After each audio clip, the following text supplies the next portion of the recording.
Hello and welcome to my tour of Canton Clue, Karen is Innocent edition. This is a game that I made for my family for their holiday gift because we all were very much into the Karen retrial, both of them. So this is the board. The first thing I want to point out is the lovely view of 34 Fairview in the background. Yes, there's a centimeter of print missing right down the middle of the board, and I'd like to blame the Staples Print Center because they didn't know how to print a perfect square or orient it on the paper. But you know what? Since the board folds, actually, I don't mind it because there's going to be there's a crease right there, so that paper would have probably gotten creased anyway. So let's see. First, let's take a tour of lovely Canton. We have the waterfall. You can see has a secret passage to the garage. So maybe John O'Keefe was murdered there. We have C.F. McCarthy's, again, with the missing print there.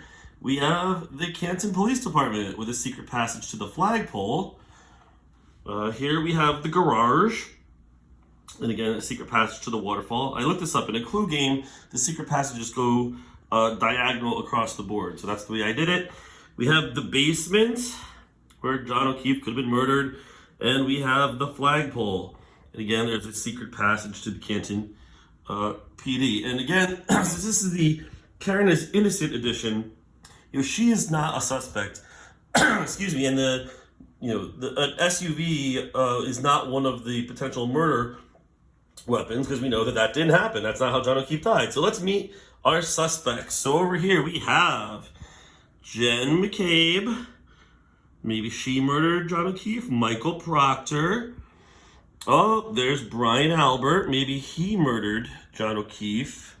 Then over here we have, good old Higgy Bear Brian Higgins. Maybe he murdered John O'Keefe. Auntie Bev. Maybe she murdered John O'Keefe. We also have Nicole Albert right here. And Matt McCabe could have murdered John O'Keefe. And then we come around here and we have, good old Colin Albert. He's got a glare on him. Good old Bloody Knuckles himself. And Kelly Deaver. Now I have to admit that I had to choose between putting Kelly Deaver or Yuri Buchanek in the game. Both just despicable human beings, but I went with Kelly Deaver because she's so iconic. Oh, and here's the your score sheet that you use to play. And so now let's find out the potential murder weapons. Now we see everyone who could have murdered John O'Keefe. There's 9 suspects, and there's 6 places that they could have murdered John O'Keefe. So let's look at the potential murder weapons. So we have here Chloe could have been a murder weapon, a snowplow, a ridged surface, that's my bet, a tumbler, a vast conspiracy, that definitely happened, and fists. So those are your 6 possible weapons, and then of course here are your cards indicating the 6 locations, and then you have your 9 suspects. And that is how you play Canton Clue, Karen is Innocent edition.